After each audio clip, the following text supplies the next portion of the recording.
Hey guys, welcome back to another episode of the Mind Muscle Connection podcast. Today is a solo episode, and I have a topic I want to dive into, and that's around if you're in that no man's land of not knowing if you should focus more on gaining muscle, losing body fat, and which direction you need to go there. And then also finding what is that body fat percentage that you feel best at, and what is that body composition where you feel the greatest at. So we'll dive into that. But first, before I go into that, I just want to go over, I have my free body recomp checklist, and this is the checklist I use inside of the performance recomp method, my one-on-one online coaching program.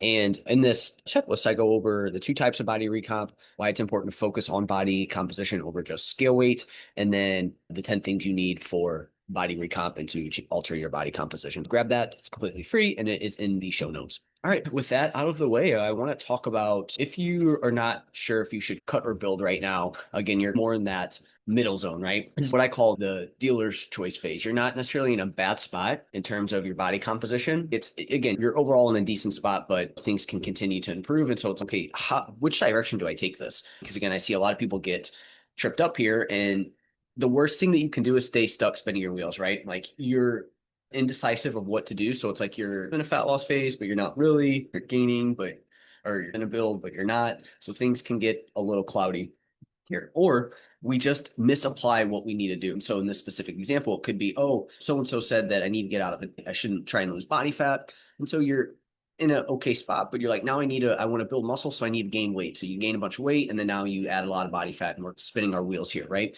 So again, it could also be a poorly timed nutrition phase. And we're also just trying to limit this 1 foot in, 1 foot out with whatever we're doing. And so we have some options on where to go. I think it needs to be based on a few things. So when we look at this, obviously this is audio, so you can't see here, but we have this range of body fat percentages, right? And so I have this chart here. And again, when it comes to body fat percentage charts, and when you look at them, we don't want to take them literally. We don't want to take them at face value. I always tell, because body fat percentage is a challenging thing to actually know for sure. Again, if you just go and use anything that you can just get super quick, and you use the handheld devices, even if you go and get a DEXA, like it can be off, right? And so we know that it's not necessarily the greatest way to measure your body composition and body fat percentage. So we have to look at it from a visual standpoint, right? So anytime anybody brings up these charts or brings up body fat percentages, and again, just to preface the rest of this episode, we just have to understand that these are crude figures essentially with this, right? Again, it's just an idea of, okay, people know if they're typically over 30, you know, if you're between 20 and 30, you know, you're between 10 and 50, right? Like people have a general idea. So it's not necessarily the exact numbers that we're trying to look at here, but we do want to be somewhat within the ballpark. And some people are going to be bad at guesstimating this and thinking they're leaner than what they actually are, and they actually have more body fat than they do, right? So just keep that in mind, that we're probably going to tend to overestimate in most cases, especially if you're someone who's been working out. I feel like you're definitely going to tend to underestimate your body fat percentage. People who haven't been working out, they may, I guess in general, people are going to tend to underestimate. And now that I think about it, right, I think people would be shocked at if they don't weight train, they're overweight, how low or how high their body fat percentage is. And then again, even people that do weight train, I think it can be the same thing, right? So I think we're going to tend to underestimate the body fat percentage at which we're at. But this is, again, where these pictures can be super helpful here. So again, you're not super lean, but you're not overweight either. You're probably in, for men, this range of anywhere from 12-ish to 25% body fat. Women, you're probably anywhere between 22 and 30-ish, 35% body fat, right? Again, you're not super lean, but you're not also super overweight either, right? You're just in that middle zone there. So what do we do if we're in that position, right? It's like, I don't really know where to go. I probably need to add a little bit of muscle, but I also need to continue to lose a little bit of body fat over time. So scenario one, you've been dieting for a while or have been trying to get leaner for a while now. So let's say you've been somebody that you're in this no man's land of not overweight, not super lean, but it's like, I just want to continue to improve my body composition. If you've been dieting, so you've actively been in a fat loss phase for 16 to 20 weeks plus, things have slowed down, you're just 1 foot in, 1 foot out, or you've just been like, your sole focus has just been to get leaner for, let's say, 6+ months now at this point, we need to start with the building phase at maintenance calories. Okay. You're going to improve performance, recovery, and optimize your metabolism, and future fat loss will be way easier if we go ahead and do this, right? We're not trying to pack on weight here. We're not trying to pack on body fat percentage. We're going to hold steady at where we're at, and we're just going to make sure we're feeling enough. We're going to look at our weight. The biggest thing with our scale weight is we're just going to make sure that it's, one, not having large consistent trends down week over week. And then we're also going to make sure that we're not having these consistent trends up. We want to see it stay somewhat steady, right? To the point to where it feels like it's not moving at all. That's what we want to look at from a scale weight perspective. So that's going to require you to make sure you feel enough. And we want to make sure that we're pushing our training, having good training sessions, and we're really going to be focused on training performance and pushing performance and making sure that's in a good spot. Because if that's in a good spot, that means that all the lifestyle factors and everything like that are in check as well, right? So we're going to continue to build habits, making sure you're fueling enough, continue to improve your habits, continue to improve your food quality, continue to learn how to push training and get better at training. And so that's where you need to go here if you're in that situation, right? So if you're someone that's always been in a fat loss mindset, we need to switch and we need to push building phase at maintenance for a period of time.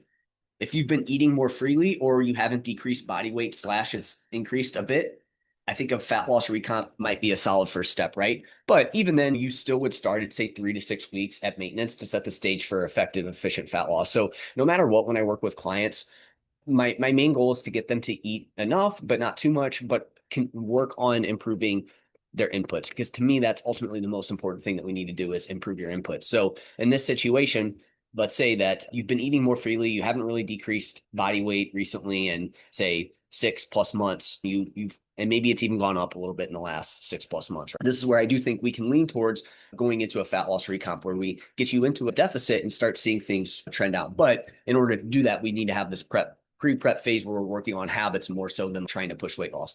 A lot of times what happens in this situation, if somebody's been eating more freely, maybe their scale weight's increased again in the last 6+ months, and we start to improve their habits and work on their inputs, they'll naturally see themselves get into a small deficit and see things trend down, right? And then we just ride that momentum. And once we get that established for 3 to 6 weeks, and it's like, now we're going to push that deficit a bit more and really try and see a little bit more fat loss there. So that's what I would do is now you're going to go into a fat loss phase there, right? So really it's going to come down to what have we been doing ahead of time, right? There's really no wrong choice here, though, at the end of the day, if we do things right, especially if our inputs are dialed in, our training, nutrition, sleep, and stress. Again, if you are in this kind of this middle zone here, I still think the best thing you can do is continue to dial in your inputs, right? We just have to understand what each kind of phase is going to require. If it's a good time for that nutrition phase, if it's a good time for you to push a deficit, and we just need to understand why we're choosing it, right? But I think the key thing here around this, when you're in this phase, is we want to pick something and we want to stick with it, right? Again, most people are either in a deficit or they're doing nothing at all, or they're just indecisive of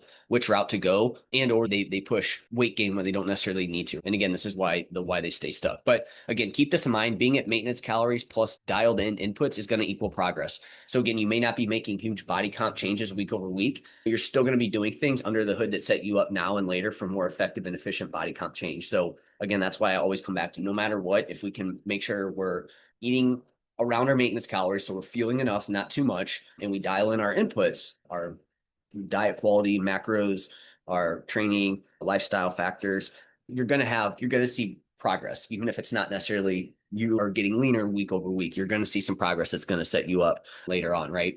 So we need to keep that in mind. No matter what, that's where we need to start. But now, if we push more of a building phase or a fat loss phase, it's really going to depend on where you're at and where you want to go. Again, if somebody has busy time coming up, well, with them, we're probably going to just focus on fueling enough, continuing to build habits and dialing in their inputs there. Whereas if someone is like, hey, I can push a deficit and they haven't done that recently, then I still think a fat loss recomp is going to be the way to go there for you.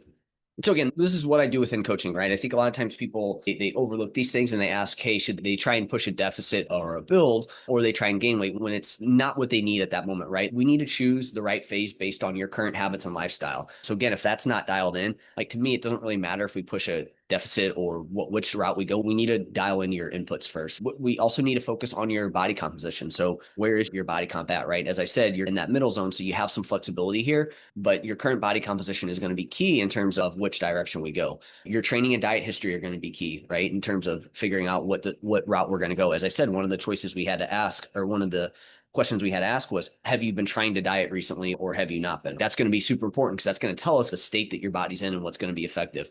What does your metabolic health and recovery look like? Again, you may need to focus on lifestyle habits to get that dialed in before we can really try and push any sort of body comp change. And again, your current biofeedback, where's that at? Again, if you're having digestion issues, menstrual cycles irregular, libido super low, it's like we have some things that we need to work on before we need to push body comp change, right? Now, again, getting those things dialed in and the things that we're going to do to get those things dialed in, that's going to help you. Like you're going to That's going to get your habits dialed and things are going to get better. And you're naturally going to see things improve from that perspective. Again, that's how we create the most effective and efficient body comp changes while making sure you actually feel good and perform good in the process. So again, these are things that we have to look at here. All right. And the second half of this is going to be finding what is the best body fat percentage for you, right? So again, I just talked about estimated body fat percentages, but just to go over some nuance here within this, this can also help you decide where you need to go. Okay. So first of all, I think people, when they think they need to get as lean as possible. And again, that's not the case. We don't have to get as lean as possible. For many people, there's a point where one, the body fat percentage you're at, you feel great. You like how you look. Again, maybe you're not necessarily ready. You can't just hop onto a front of a magazine cover or compete in a bodybuilding competition. But at the end of the day, you like how you look. You feel good. You feel confident and comfortable in your clothes. You feel confident and comfortable in the summer when you're on the beach, right? Your performance is solid. Like, we're performing well in the gym. Like, you're able to have the output that you want to have, and you're able to push training, right? Get stronger, have better cardio, just be able to perform better in and out of the gym. And it doesn't require constant sacrifice to maintain. Like, the leaner you get, you're going to have to start to make more and more sacrifices, and you're going to have to change things up to maintain that level of leanness, right? Like, we can't just, there's some sacrifices that are going to be involved. And a lot of times there's a mismatch between what people want to do and where they're trying to get to. So we have to make sure that we're in a good spot there. If we can hit these four things, it's a win. And it can really happen anywhere between that 10 to 20% range for men and 18 to 30% range for women, right? So again, the goal isn't to get to the lowest possible body fat percentage possible. It's to find the range that's sustainable for you. And again, just understand that certain phases of life may lend themselves better to certain body fat percentages. You know, when you're single and you don't have kids and you don't have a full-time job, like, you could probably stay on the leaner and you're going to be good because you can recover. Things are in a good spot. Like, you just have more flexibility in general. But as you start to get older and you have a full-time job, you have more stress load in general, you have kids, this range may be a little bit higher during that period of time. Or again, you just have a lot going on. Again, just understand that certain phases of life are going to lend themselves to different body fat percentages, right? So again, someone who's they just had their first kid, they're also going to school full time, they have their full time job. So again, your body fat percentage might be a little bit higher, but we still want to make sure that you feel good, you feel okay about how you look. Again, maybe it's not necessarily your leanest look of all time, but performance is solid, and again, you can maintain it somewhat easily. Because again, if we have to push lower than that, then that's where some of these things may not bode well with that. Why did I give these numbers of 10 to 20% to 18 to 30% for women and 10 to 20% for men? I do think that, again, if you're above these ranges, when we look at overall health, we probably want to get down to these ranges. And so it's okay. Yes, if you're higher than this, and you want to be higher than that's fine. We just have to understand the potential trade-offs of, from an overall health perspective, we're probably going to be missing out on some things there. Again, if we're looking at optimal metabolic health, long-term health, everything like that, like, these are probably the ranges we want to get close to. Now, if you're 21% and all these things for men, if you're 21% for male and all these things are true, again, you're probably fine, right? It just, maybe there's a little bit of a trade-off. You could get a little bit leaner if you want to, but maybe you decided not to. But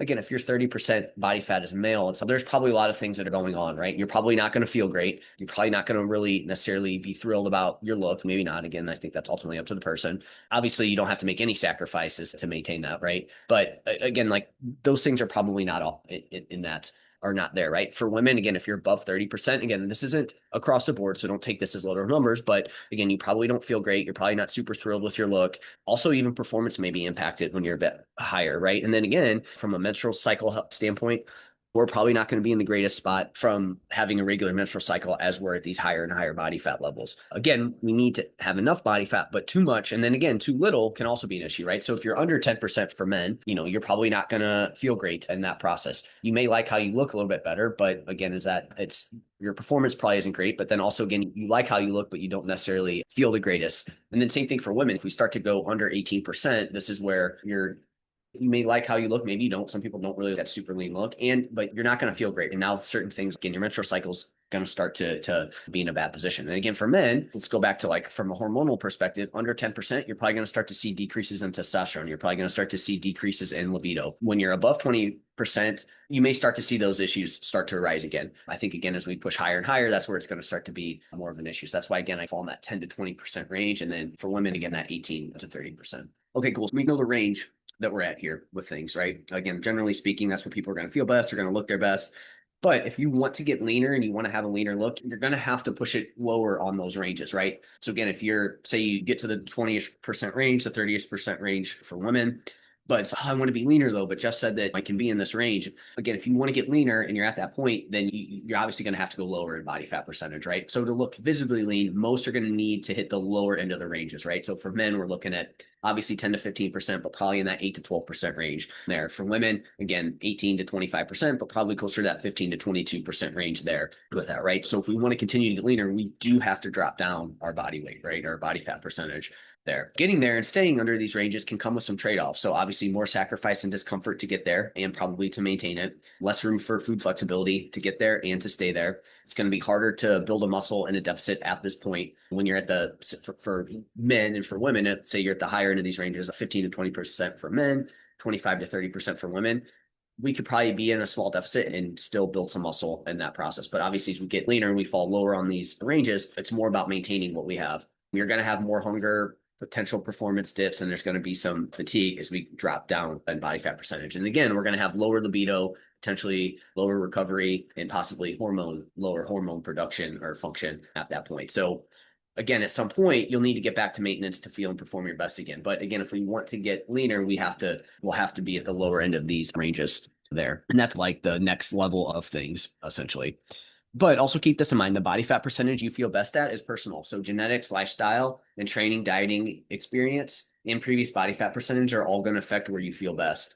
So two people at 12% can look and feel very different. So some people may be super easy for them to maintain 12%. They may look good and everything's in a good spot. You take another person that's at 12% and for whatever reason, from a genetic makeup, previous dieting history, their lifestyle that they live, that 12%, it's like they have to go way out of their way to maintain that and it's not worth it to them. So there is going to be this kind of range that you feel best at and that we need to find out. And I think we can have some trial and error with this, right? So for example, this actually ties in perfectly to the post I'm going to make today. I didn't even realize I could tie this in, but I definitely can. So this is awesome. So I've always been, not always, I shouldn't say always, but probably since 2013, when I got into, hey, I really wanted to add muscle, it's like I always felt like I needed to be above 165, 170 from a weight perspective. I never wanted to go lower than that because I'm like, dude, that's just small. No one's going to take you seriously. And again, I'm still somewhat lean. If I'm doing things right, that 165 to 170 is not like I'm like overweight by any means, but I feel like I've always felt like I had to be there. Is that the best for me? I don't know. So I'm doing a little bit of an experiment right now where I'm in the middle of this kind of fat loss phase where I've pushed under 160. I'm about 157 and a half right now pounds. And in the past, like I would always kind of push the scale weight. Like I would always want to continue to push the scale weight down in a fat loss phase. And I think that works well when we're at higher body fat percentages. But as we get to these leaner states, I'm probably somewhere between 10 to 15%, probably closer to 10 to 12% body fat right now. I could be off on that, but that's just, again, my estimate. And that's a way that that's an example of how to actually use this. So again, when we're at higher body fat percentages, so when I started this, I could push, it was more so about, hey, getting weight down. But now that I'm leaner, it's less about pushing scale weight down and just more so creating a deficit. But again, it may not necessarily show up in just scale weight going down. So again, as we get leaner, we have to look out for that. But so for me right now, my goal is I want to keep pushing, but I want to make sure like performance and biofeedback's in a good spot. And so I want to see if I can continue to push down and sit around this weight while continuing to get leaner. But then long term, what I want to do here is I want to see if I can actually sit at a lower set point. So can I sit between 155, 160, somewhere between 150 and 160 rather than getting down to sub 155 in my fat loss phase and then always pushing back up to say 165 plus, right? Because again, I had that mental block that I needed to do that. And this kind of thought of, oh, like performance is going to be terrible. I'm going to feel terrible. But I don't know, because I've never really sat around this body weight since 2013. So I'm going to try and push it down now, see what happens. And then my goal is I want to sit here and see what happens. So this kind of comes back to what I was just saying, where there's a little bit of an experiment that needs to go on here with it. And I'm experimenting with that now, if this is going to work, what that's going to look like for me. Because again, as I get into my mid and late 30s, like for me, it's more about like overall health. Like I feel like I have a good amount of muscle. I don't need to keep I don't need to continue to try and pack on as much muscle possible. I still want to build muscle, but it's like I don't feel like I need to be this, again, 170 plus anymore. I just think from a long-term health standpoint, probably not the greatest. Is it a huge thing? Maybe not, but that's where I'm at with that, right? But also, again, from I want to just maintain a little bit of a leaner look and again, see if that's something I can do there. All right, so to come back, the fourth point I want to make is building muscle is always a smart move. So muscle is going to make you look better at every body fat percentage and makes fat loss easier when the time comes. So again, that's why focusing on smart inputs at maintenance or even a small surplus, if it's right for you, if we're in the right spot for that, is often the move. Again, a small surplus is going to be a solid choice if you're sub 12% for men, sub 18 to 20% for women, at least at some point in time, right? If you want to continue to build more muscle. Again, the leaner you are, the more likely you'll need a surplus to make meaningful muscle gains. You can stay leaner and be at maintenance, but the amount of muscle you'll gain will be limited. However, if you are above 12% for men and 20% for women, I believe if your inputs are right, you can build a good amount of muscle at maintenance calories. But again, no matter where we're at on this, it's never a bad idea to continue to focus on adding muscle. So whether that's really focusing on that while you're trying to get leaner, or if you're already somewhat leaner and you want to, if you're already somewhat leaner and, or again, you aren't necessarily super lean now, it's just, we always want to focus on adding some muscle. It's because it's just going to make everything look better and you're going to be in a much better position from a metabolic health standpoint. And it's going to make fat loss more effective and efficient at any time. And you're just going to look better at any given body fat percentage to a point. Like obviously for men, if you're 20+% body fat, like it's going to be hard to see some of that muscle. You're just going to feel like that's where I feel like a lot of people get it. Oh, it's not about muscle. So you just have a lot of body fat. And again, same thing for women. If you're over 30%, like yes, adding some muscle is going to help, but from a visual standpoint, you're going to have to drop some body fat percentage to see that. My fifth point is understand you can do this in phases. You don't need to drop 10% body fat all at once. Strategic fat loss phases separated by building phases at maintenance or a small surplus or a combo of both are often going to be more effective and sustainable. So doing this in phases versus feeling like you need to get to a certain point at any one time. So we need to break this up. So for men, you're at 30% body fat, it might need to be a multiple fat loss phases to get you under 20%. Women, if you're at 35%, you want to get to 25, again, it might take you a couple phases to get there. So we need to understand that. And just understand these numbers aren't exact. They're useful reference points, but not absolutes. Everyone's going to store fat differently. So two people at 10% may look totally different. So we need to understand that. So bottom line here with this second portion is get lean enough for you to feel great, then build muscle, perform well, and enjoy your life. If you want to get leaner, just be ready for the trade-offs. And remember, you can always adjust over time if you need to, as I'm experimenting now as well too. So hopefully this was helpful. Again, you should have a better idea now of, okay, if you're in that no man's land, you should have a better idea of where you need to go, what you need to focus on for a period of time, and understand that no matter what, taking time at maintenance is never going to be a bad idea because there's a lot of positive things that can happen. But also we want to find, hey, where's that body fat percentage for you that you feel best at? And what's that body composition that you feel best at, all things considered, right? And it doesn't always have to be 10% for men and sub 20% for women, right? So hopefully this was helpful. Let me know if you guys have any questions on this topic. You can reach out to me on Instagram, Jeff, HOEHN_, where I'm most active, and you can ask any questions on the podcast. Then lastly, if you found this podcast be helpful in any way, if you could leave a rating and review, that will help more people find it. That's it for today. I'll talk to you guys soon.